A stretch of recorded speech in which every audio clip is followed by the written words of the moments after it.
There was a man in the Bible who tried to help God, but he died. Wonder why? We will be showing you why God killed him.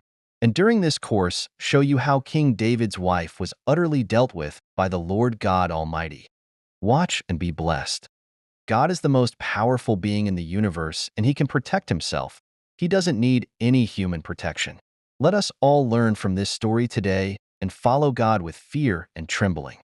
King David called together the best soldiers in Israel, a total of 30,000 men, and led them to Bala in Judah in order to bring from their God's covenant box, bearing the name of the Lord Almighty, whose throne is above the winged creatures. They took it from Abinadab's home on the hill and placed it on a new cart. Uzzah and Ahio, sons of Abinadab, were guiding the cart, with Ahio walking in front. David and all the Israelites were dancing and singing with all their might to honor the Lord. They were playing harps, lyres, drums, rattles, and cymbals. As they came to the threshing place of Nacon, the oxen stumbled, and Uzzah reached out and took hold of the covenant box. At once the Lord God became angry with Uzzah and killed him because of his irreverence.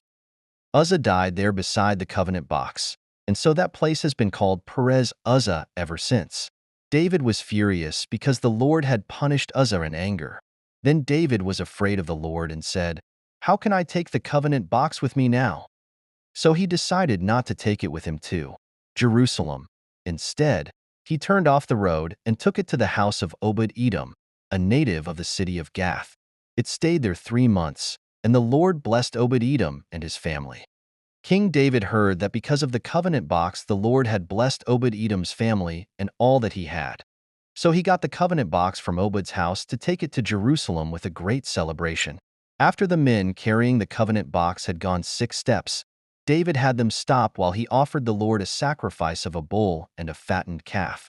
David, wearing only a linen cloth around his waist, danced with all his might to honor the Lord.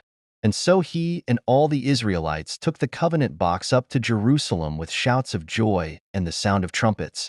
As the box was being brought into the city, Michal, Saul's daughter, looked out of the window and saw King David dancing and jumping around in the sacred dance, and she was disgusted with him.